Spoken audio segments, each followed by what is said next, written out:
ऐसे कौन से ट्रीटमेंट के तरीके हैं जिस पे लोग अपनाएं और उनको जो है उसका एक फ़ायदा मिले। तो ब्रह्मांड में जो नियम लागू होते हैं, सूर्य के, चंद्र के, यूनिवर्स के, ये कितने बजे सूर्य उदय होगा पृथ्वी के लिए, कितने बजे अस्त होगा, उसी के अकॉर्डिंग हमारे शरीर में भी ऊर्जा का उदय और अस्त होता है। शरीर एक ऐसा लेबॉर्ट्री है, एक ऐसी एक्सट्रीम मशीन है जिसके अंदर आप सारे पदार्थ निर्जीव रूप में इंसर्ट करते हो और जो आउटपुट मिलता है वो सजीव रूप में मिलता है। उस दौर में जब गुलामी का दौर था और वो ऐसा दौर था जिस दौरान आयुर्वेद को प्रश्रय नहीं था। आप सभी को नमस्कार, मैं डॉक्टर अभिषेक वेदा 24x7 से, और आज हमारे साथ हैं एक विशेष शख्सियत डॉक्टर वेद, जो कि वैद्यनाथ कंपनी में मैनेजर हैं R&D में, रिसर्च एंड डेवलपमेंट में। और डॉक्टर वेद, आपका स्वागत है आज हमारे पॉडकास्ट में। और आज हम अपने दर्शकों के साथ जुड़ेंगे और संवाद करेंगे। आज जो हमने विषय चयन किया है कि लोग कैसे अपने स्वास्थ्य को बेहतर रख सकें, अपनी हेल्थ को कैसे बेहतर रख सकें, आपकी नॉलेज, आपके एक्सपीरियंस को जानें, और वैद्यनाथ फार्मेसी किस तरह से देश में कंट्रीब्यूट कर रही है लोगों के हेल्थ के मामले में और सालों से ये ऐसा काम कर रही है, तो उसके बारे में भी आज हमारे दर्शकों को आप बताएंगे। मैं वैद्यनाथ आयुर्वेद में रिसर्च एंड डेवलपमेंट पार्ट में हूँ और उसको हेड कर रहा हूँ। जो आज के परिवेश है, जो आज का माहौल है, जो आज का एक नया दौर है, जो कि आजकल टेक्नोलॉजी बहुत हावी हो गई है, लोगों के हाथों में मोबाइल आ गए हैं, उनका स्क्रीन टाइम बहुत तेज़ी से बढ़ गया है, तो इसमें एक नई चीज़ देखने को मिल रही है कि लोगों की जो क्वालिटी ऑफ लाइफ है, एक तो वो बहुत तेज़ी से गिर रही है और प्री एजिंग के सिम्टम्स बढ़ रहे हैं उनके। यानी कि किसी की एज अगर 45 है तो वो दिख रहा है 50-55 का। इवन 25-30 साल के भी युवा जो हैं आज के दौर में, वो भी लगभग जो है उनके प्री मैच्योर ग्रेइंग, उनके रिंकल्स आना, ये सब बहुत सारी चीज़ें जो हैं बढ़ रही हैं। तो उसके बारे में आप बताएं कि हमारे दर्शक कैसे इन सारी चीज़ों का काउंटर कर सकें, आयुर्वेद की ऐसी क्या चीज़ें अपनाएं जिससे कि वो अपने हेल्थ को बेहतर कर सकें, अपने प्री मैच्योर ग्रेइंग को या फिर क्वालिटी ऑफ लाइफ को बेहतर कर सकें। भारत या पूरा विश्व भी कहें, पहले कृषक प्रधान था। जिस दौर में कृषि से संबंधित जितना भी क्रियाकलाप होता था उसके नियर अराउंड उनकी दिनचर्या होती थी कि सुबह से जानवरों के लिए उठ जाना, खेत में जाना, फिर उसके लिए इंतज़ाम करना और शाम ढलने से पहले अपने जानवरों को बांधकर अपनी दिनचर्या ख़त्म कर लेना। इसके बाद दौर आया औद्योगिक विकास का। औद्योगिक विकास के दौर में लोगों की दिनचर्या चेंज हुई उद्योग के अनुसार। जिस तरह से उद्योग बने, जिस तरह से लोगों की आसपास चीज़ों की अवेलेबिलिटी हुई, उस हिसाब से उनकी दिनचर्या में परिवर्तन आना शुरू हो गया। और आज एक ऐसा दौर है जिसमें हर एक व्यक्ति, चाहे न्यूक्लियर फैमिली में रह रहा हो, चाहे जॉइंट फैमिली में रह रहा हो, वो सभी किसी न किसी रूप से किसी न किसी व्यवसाय से जुड़े हुए हैं, जिसमें उसकी दिनचर्या पूर्ण रूप से चेंज हो गई है जो पहले थी। आज उसका उठना, उसका सोना सब विपरीत है। तो इसका प्रभाव तो आपके शरीर में पड़ेगा, क्योंकि आहार विहार और दिनचर्या दो मूल स्तंभ हैं आपको स्वस्थ रखने के, और उसी में आपने परिवर्तन कर दिया है। तो अगर हम इसे ठीक करना चाहते हैं, अपने स्वास्थ्य को ठीक करना चाहते हैं, तो हमें दोबारा से उस प्रकृति की रिदम को पकड़ने की कोशिश करनी होगी। हाँ, अब इसमें सोचने वाली बात ये जरूर है कि इस औद्योगिक विकास के दौरान जो प्राप्त रोजगार है, जो साधन है, उसके साथ हम कैसे एडजस्टमेंट कर सकते हैं। इसमें एक चीज़ और भी समझने वाली बात है कि लोग आजकल जो है शहरों में ज़्यादा हैं या शहरों की ओर अपना रुख कर रहे हैं, क्योंकि उनको रोजी रोटी का बंदोबस्त करने के लिए बहुत सारे जो युवा हैं या आज की जो जनरेशन है वो शहरों की ओर बढ़ रही है। और वहाँ पे नेचर के नाम पे जो है पॉल्यूशन ज़्यादा है। वहाँ नेचर के नाम पे जो है कई बार जो है धूप ही नहीं होती है, इतना ज़्यादा माहौल जो है धुंध या पॉल्यूशन डस्ट वगैरह होती है, जिसकी वजह से वो लोग जो है नेचर को कनेक्ट ही नहीं कर पाते। पार्क भी हैं तो वो गंदे पड़े हुए हैं, या जिन जगहों पे, जिन सोसाइटियों में, जिन कॉलोनीज़ में वो लोग रह रहे हैं, वहाँ पे आसपास में पार्क ही जो नहीं है। तो उस सिचुएशन में भी लोगों को क्या ऐसे तरीके, क्या ऐसे सिद्धांत अपनाने चाहिए कि जिससे वो अपनी हेल्थ को बेहतर कर सकें। जी, आयुर्वेद के जो दो मूल सिद्धांत हैं, जो जिसके ऊपर पूरा आयुर्वेद टिका हुआ है, जो वेदों से जिसके श्लोक आए हुए हैं, कि तैत्तिरीय उपनिषद या ब्राह्मण मंडूक उपनिषद के द्वारा के में एक श्लोक वर्णित है, और चरक में भी इस तरह से एक श्लोक लिखा हुआ है, यत् पिंडे तत् ब्रह्मांडे। मतलब जैसा ये पिंड है वैसा ही ब्रह्मांड है। तो ब्रह्मांड में जो नियम लागू होते हैं, सूर्य के, चंद्र के, यूनिवर्स के, ये कितने बजे सूर्य उदय होगा पृथ्वी के लिए, कितने बजे अस्त होगा, उसी के अकॉर्डिंग हमारे शरीर में भी ऊर्जा का उदय और अस्त होता है। अब हम उस ब्रह्मांड के अगर हिस्से हैं और उसी की प्रतिलिपि हैं, तो हमें उस नियम को फॉलो करना चाहिए। अगर हम उस नियम को भी फॉलो कर लेते हैं और आसपास बहुत सारे डिस्ट्रैक्शंस हैं, तो हम प्राइमरी अगर अपने गोल को अचीव करते हैं तो हम उस चीज़ को कम से कम 50 to 60% तो अचीव कर ही सकते हैं। सेकंड थिंग है कि आहार ही परम औषधि है। जब आहार को ही परम औषधि कहा गया है तो औषधि का नियम होता है। अगर आपने औषधि को अपने नियम के अकॉर्डिंग नहीं लिया और उसको, जैसे मान लीजिए बीपी की कोई दवाई खाते हो आप, तो अगर आपने सुबह की गोली छोड़ दी तो शाम को 2 एक साथ नहीं खा सकते, या एक टाइम इंटरवल है 8 घंटे के बीच खाना है तो आप 5 घंटे के अंदर पे नहीं खा सकते। वैसे ही आहार का भी नियम है कि आहार अगर आपको 6 घंटे 8 घंटे के अंदर पे खाना है तो उसी तरह से खाना होगा। उसमें एक लिक्विड की मात्रा, ठोस की मात्रा और उसके साथ जो तेल, घी और दूसरे भी अन्य कंपोनेंट हैं उसको भी एक संतुलित वे में खाना। तो अगर हम इसको भी प्राइमरी रूप पे कर लें कि दिनचर्या का पालन और आहार विहार का समय पे उपयोग, तो भी हम बहुत सारी चीज़ें हासिल कर सकते हैं दूसरे डिस्ट्रैक्शंस को छोड़कर। जी, जैसा कि मुझे जो समझ में आया, जो आपने बताया कि लोगों की जो अपनी डाइट है, जो फूड है, उसकी फूड हैबिट्स को थोड़ा सा मेंटेन करें और अपने डेली रूटीन को, जो अपनी जो लाइफ स्टाइल है, जिस तरह से वो अपनी डेली रूटीन है, जो फिजिकल एक्टिविटीज़ हैं या अपने जो शरीर को ध्यान रखने के लिए उन्हें डेली रूटीन में जो चीज़ें फॉलो करनी चाहिए उनका वो रेगुलर इस्तेमाल करें। इसी में आयुर्वेद में कई सारे ट्रीटमेंट के सिस्टम्स भी हैं। आयुर्वेद को लोग ये सोचते हैं कि कोई जड़ी बूटी या नुस्खा है। इसमें हम सभी जानते हैं कि आयुर्वेद एक डिटेल्ड और बहुत एंशिएंट साइंस है और इसमें बहुत सारी डिटेल्ड में ट्रीटमेंट के अलग अलग तरह के प्रोटोकॉल्स हैं और बहुत सारी चीज़ें इसमें बताई गई हैं और हम लोग अप्लाई भी करते हैं बीइंग ए आयुर्वेद फिजिशियन।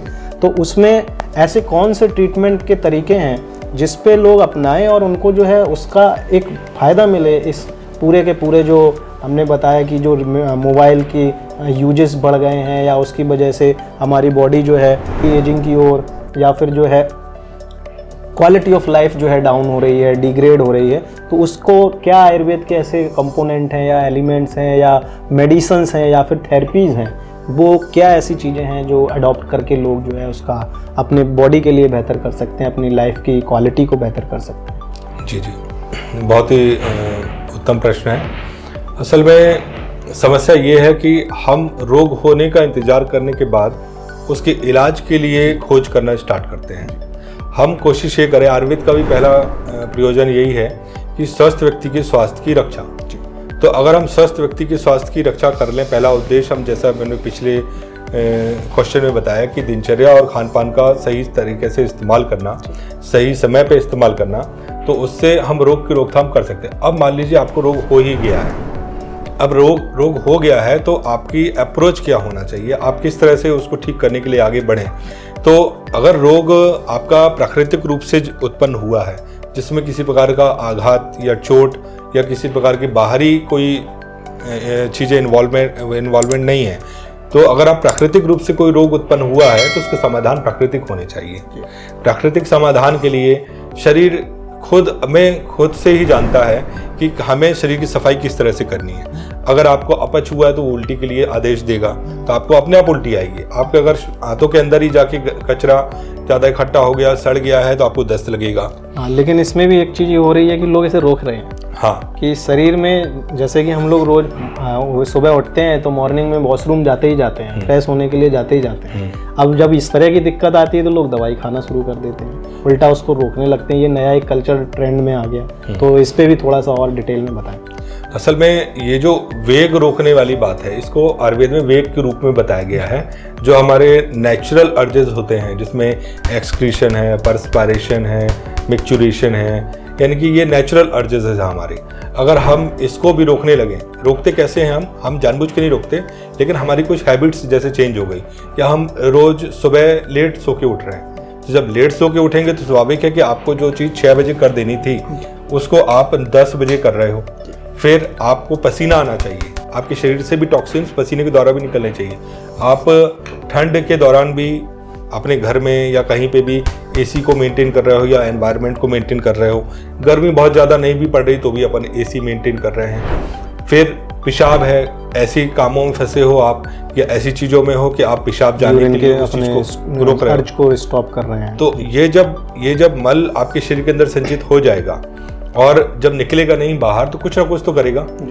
तो प्राकृतिक रूप से शरीर को आदेश देता है, शरीर खुद देता है कि आपके शरीर के अंदर आमाशय के स्तर पे यानी कि नाभि के ऊपर वाले हिस्से में कचरा इकट्ठा हो गया है, अच्छे से पचा नहीं पाया तो उल्टी कर लो, यानी कफ बढ़ गया है यानी उल्टी कर लो।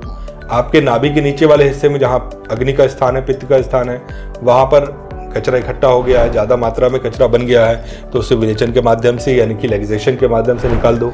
तो अगर इसे सरल भाषा में मैं ब्रीफ करूं तो लोगों को अगर इस तरह की सिचुएशन है और शुरुआती स्टेज पे है तो उसे रोकना नहीं चाहिए। उसके लिए जनरली कई बार होता है कि लोग डर जाते हैं और सडनली जाते हैं मेडिकल स्टोर के पास या नियर बाई में कोई क्लिनिक है वहाँ से जाके ऐसी दवाई ले लेते हैं। तो इस तरह की चीज़ों को ना रोका जाए कि बॉडी हमारी ऑलरेडी एक इंटेलिजेंट सिस्टम है पूरा, जो अगर इस तरह की कोई समस्या आती है तो उस पर प्रतिक्रिया कर देती है। जी हाँ। तो ये तो पार्ट आपने बताया कि इस तरह की समस्या में एक बार बॉडी रिएक्ट करती है और ऐसे टॉक्सिन्स को, ऐसे वेस्ट एलिमेंट को अपने आप ही बॉडी से बाहर निकालती है। कई बार फीवर के रूप में भी निकालती है कि पसीना वगैरह आना शुरू हो जाता है या फीवर बढ़ जाता है, तो उसको भी नहीं रोकना चाहिए। 1-2 दिन हमें इंतजार कर लेना चाहिए और एक लेवल का अगर डिग्री का टेम्परेचर है तो उसको भी मेंटेन करते रहना चाहिए। उससे बॉडी जो है अपने आप ही रिकवर कर जाती है। दूसरा इसमें कि क्या और ऐसी थेरेपीज़ हैं, खास करके आप कुछ ऐसे सिस्टम्स के बारे में बताएं, कुछ ऐसे मेडिसिन फॉर्मुलेशंस के बारे में बताएं कि जिससे कि लोग जो है अपने इस एजिंग के प्रोसेस को बेहतर कर सकें,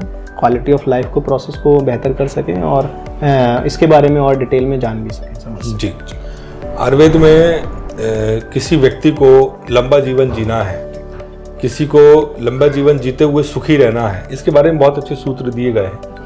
और आयुर्वेद के चिकित्सा स्थान जो चरक संहिता का है उसके पहला ही अध्याय जो रसायन अध्याय है, वहाँ बताया गया कि हम कैसे स्वस्थ भी रह सकते हैं, मन से और शरीर से भी सुखी रह सकते हैं, एक इंटेलिजेंट व्यक्ति भी हो सकते हैं जो चीज़ों को एनालाइज भी करे और अपने अनुकूल उसको बनाने का प्रयास भी करे।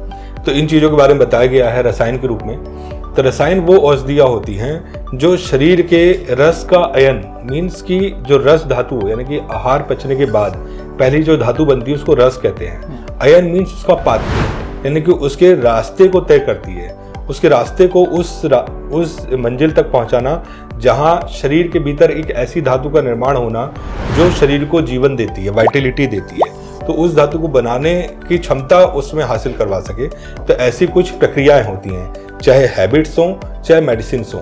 तो हैबिट्स को बोला जाता है आचार रसायन, यानी सद्वृत्त का पालन जो व्यक्ति करता है, अच्छी हैबिट्स को फॉलो करता है। इनको और थोड़ा सा अगर सरल शब्दों में बता सकें हमारे ऑडियंस को। ऑडियंस को इसको अगर समझाना है सद्वृत्त या आचार रसायन क्या होता है, तो आचार रसायन का मतलब होता है कि जो आपकी एक दैनिक जीवनचर्या है या ऋतुचर्या है उसको आप कैसे फॉलो करें। अगर आप ग्रीष्म ऋतु आ गई है तो ग्रीष्म ऋतु है तो स्वाभाविक है आप गर्म चीज़ें नहीं खा सकते, ऐसी स्पाइसी ऑयली चीज़ें ज़्यादा नहीं खा सकते, आप उसको रोकिए, आप उसके लिए समझदार बनिए। शीत ऋतु आ गई, शरद ऋतु आ गई है तो आप ऐसी चीज़ों को नहीं खा सकते ना जो बहुत ज़्यादा ठंडी होंगी, जो ज़्यादा कफवर्धक होंगी, उन चीज़ों को नहीं खा सकते। तो इसके लिए भी आपको समझदार बनना होगा। इनके बारे में जानकारी वो आचार रसायन में मिलती है, यानी सद्व्रत का पालन करने के बाद आप आचार रसायन का सेवन करते हो। सेकेंड थिंग है कि औषधि के रूप में सेवन करना।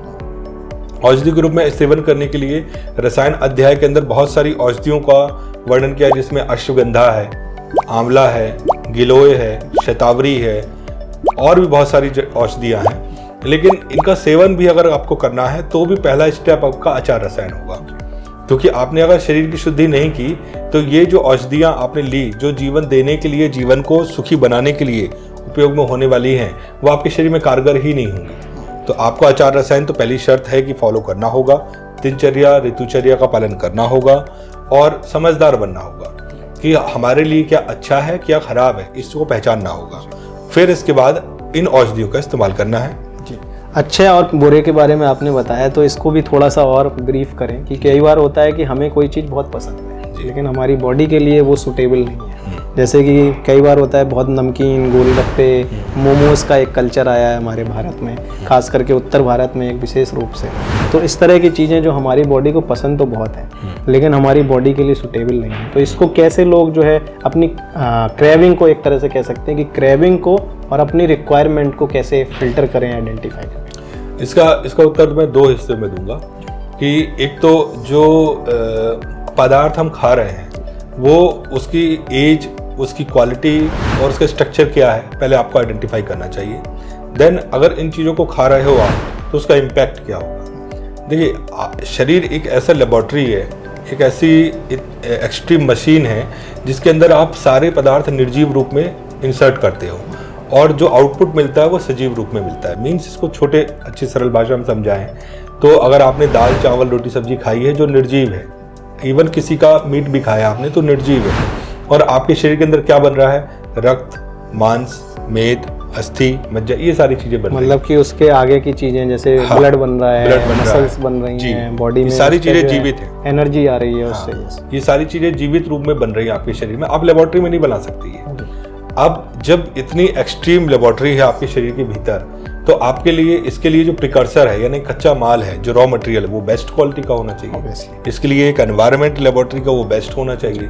अगर आपने वो एनवायरनमेंट नहीं दिया, मीन्स दिनचर्या फॉलो नहीं की, आपने उस क्वालिटी को, रॉ मटेरियल को पहचाना ही नहीं कि जो आप खा रहे हो उसके अंदर उस तरह की वाइटिलिटी या उस तरह की क्वालिटी है कि नहीं है, तो आपके अंदर सेल्स कितनी अच्छी बनेगी, वो कितनी ज़्यादा उम्र ले सकेंगी, कितना ज़्यादा जी सकेंगी, कितनी अच्छी उसकी इम्यूनिटी हो सकेगी, वो नहीं होगी। दूसरा इम्पैक्ट वाली बात है कि जब हम इन चीज़ों का लगातार सेवन करते जाते हैं तो जो कोशिका बनी, चूँकि कमज़ोर बनी, ज़्यादा इम्यूनिटी वाली नहीं बनी, तो जब कभी ऐसी चीज़ें आएंगी जो बाहर से रोग पैदा करने वाली होंगी या प्राकृतिक रूप से शरीर के अंदर वृद्धावस्था को लाने वाली चीज़ें हैं, तो उससे आप लड़ नहीं पाओगे। जब लड़ नहीं पाओगे तो आप सबसे पहले बीमार होगे। बाकी जो उसे मजबूत व्यक्ति होगा वो बच ही जाएगा, लेकिन आप पहले बीमार होगे, और आप बीमार होगे तो आपके उपचार में भी औषधियाँ ज़्यादा लगेंगी, समय भी आपको ज़्यादा लगेगा। तो आप अगर अच्छी दिनचर्या फॉलो करते हैं, पैसे भी ज़्यादा लगेंगे। तो छोटी सी चीज़ें हैं जो प्राइमरी स्टेज में हैं, जिसके लिए आपको कुछ खर्चा नहीं करना, जो डेली रूटीन की चीज़ें हैं उस पर उसको फॉलो करना। जी, तो मतलब कहने का ये है, जो मुझे समझ आया डॉक्टर साहब के इस पूरे के पूरे वक्तव्य से, संवाद से, कि जो भी हम लोग खा रहे हैं अपनी डेली रूटीन लाइफ में, उसमें ऐसी चीज़ें जो हमारी बॉडी को थोड़ा सा भी तकलीफ देती हैं या दिक्कत देती हैं, उनको तुरंत हमें हटाना चाहिए। सिर्फ इसलिए ये सोच के नहीं खाते रहना चाहिए कि किसी दूसरे पर्सन को या हमारे फ्रेंड को वो चीज़ें बहुत अच्छी सूट कर रही हैं, या वो तो नॉनवेज खूब सारा खा जाता है, उसको तो कुछ नहीं होता। तो अगर आपकी बॉडी में ऐसी किसी चीज़ से दिक्कत आ रही है तो आपको उसे अवॉइड करना चाहिए। जी बिल्कुल। जी, और इससे फ़ायदा ये होगा कि आपकी बॉडी के जो अच्छे सेल्स हैं वो डेवलप होंगे, आपकी बॉडी की जो क्वालिटी ऑफ लाइफ है वो बेहतर होगी, और ये एक तरह से आचार रसायन जैसा कि डॉक्टर साहब ने बताया, तो वो भी आपका एक तरह से मेंटेन होगा। तो इसी में कुछ और ऐसे ट्रीटमेंट जो रसायन का आपने बताया कि इसका प्रयोग कैसे कोई करवा सकता है, आयुर्वेद में क्या ऐसे सेटअप्स हैं, हॉस्पिटल्स हैं, क्लिनिक्स हैं, कहाँ जाके वो संपर्क करें, किस तरह से उनको जो है ये रसायन ट्रीटमेंट, क्योंकि आजकल आयुर्वेद की सही ऑथेंटिक ट्रीटमेंट की जगह या ऑथेंटिक डॉक्टर मिलना भी बड़ा मुश्किल है लोगों के लिए। तो वो कैसे उस तरह की चीज़ों को समझें या मिलें जाके, किनसे वो बात करें जो इस तरह के परामर्श दे सकें, उन्हें गाइड कर सकें। ये बहुत महत्वपूर्ण प्रश्न है, और ये प्रश्न सिर्फ भारत ही नहीं पूरे विश्व में भी लोगों की चिंता का विषय है कि एक अच्छा चिकित्सक मिलना और एक अच्छा ट्रीटमेंट हासिल करना, ये उसका अधिकार है, लेकिन वो उसे हासिल नहीं हो रहा। एक चिकित्सक वो होता है जो रोग के कारण को आपको समझाता है, रोग कैसे हुआ वो आपको बताता है, और जब आपको समझ में आ जाए तो उसका ट्रीटमेंट वो कैसे करने वाला है इसके बारे में वो समझाता है। अब अगर आपका चिकित्सक ऐसा आपने चुनाव किया है जो आपसे बात ही नहीं कर रहा, आपके चीज़ों को एड्रेस ही नहीं कर बता ही नहीं रहा, आपसे पूछ ही नहीं रहा, तो आपके जो पीछे जो जिन क्रियाकलापों को करके आप आए हो वो उसने आइडेंटिफाई ही नहीं की, तो उसको रूट कॉज ना तो मानेगा वो और ना उसको दूर कर पाएगा। तो कहने का मतलब ये है कि एक ऐसा डॉक्टर जो आपको डिटेल में आपके रोग के बारे में, समस्या के बारे में पहले तो समझे और उसके बारे में सही से समझाए कि वो करने क्या वाला है डिटेल में, तो अगर ऐसा डॉक्टर आपका है तो वो बेहतर है जी। और उसके अलावा जो है वो अगर वो परामर्श लेना चाहे, जो रसायन का आपने बताया, तो रसायन के लिए क्या आप से वो संपर्क कर सकता है, या आपके वैद्यनाथ के किसी ग्रुप में वो जाके जो है बातचीत कर सकता है, क्या किस तरह से वो आपसे संपर्क कर सकता है, वो भी जरा हमारे पास बताएं। जी, एक चिकित्सक होने के नाते मैं भी चिकित्सा कार्य में संलग्न रहता हूँ, तो वैद्यनाथ आयुर्वेद 100 वर्ष की एक लीगेसी को फॉलो करता है, और उसमें उसके पास औषधियों को किस तरह से क्लासिकल वे में बनाया जाए, गुणवत्ता युक्त औषधियों का निर्माण किया जाए, और उन वैद्यों के लिए उस दौर में जब गुलामी का दौर था, और वो ऐसा दौर था जिस दौरान आयुर्वेद को प्रश्रय नहीं था, जो शासन था वो ऐसी चिकित्सा पद्धति को प्रश्रय के लिए था जो इसको पीछे की तरफ ढकेल रही थी। उस दौर में उन चिकित्सकों का ध्यान रखना, उन औषधियों को प्रिजर्व करने के लिए इसकी शुरुआत करना, ये बैद्यनाथ का एक शुरुआती दौर था। और आज भी बैद्यनाथ इस लिगेसी को आगे ले जा रहा है और गुणवत्ता की को पूर्ण रूप से हासिल करके और अच्छी तरीके से दवाइयों को बना के और वैद्यों तक पहुंचा सके, इसके लिए प्रयास कर रहा है। मुझसे डायरेक्ट कांटेक्ट करना है तो हो सकता है कि इस पे डिस्क्रिप्शन में आपका लिंक नंबर मिल जाएगा, तो आप उसमें आप कांटेक्ट कर सकते हैं। तो बहुत बहुत धन्यवाद। मुझे लगता है कि लोगों को इस टॉपिक के माध्यम से बहुत कुछ नए चीज़ें समझने को मिली होंगी और एक चीज़ निश्चित सीखने को मिली होगी कि आपकी जो हिंदी है वो बहुत ही शुद्ध है और उसमें कई सारे अच्छे वर्ड लोगों को सीखने को मिले होंगे। आपने आज इस पॉडकास्ट के लिए हमें टाइम दिया डॉक्टर वेद, इसके लिए बहुत बहुत धन्यवाद। और आपके और भी बहुत सारी नॉलेज को हम अपने दर्शकों तक पहुँचाते रहेंगे, ऐसा हम कोशिश करेंगे। Thank you so much. जी धन्यवाद। नमस्कार।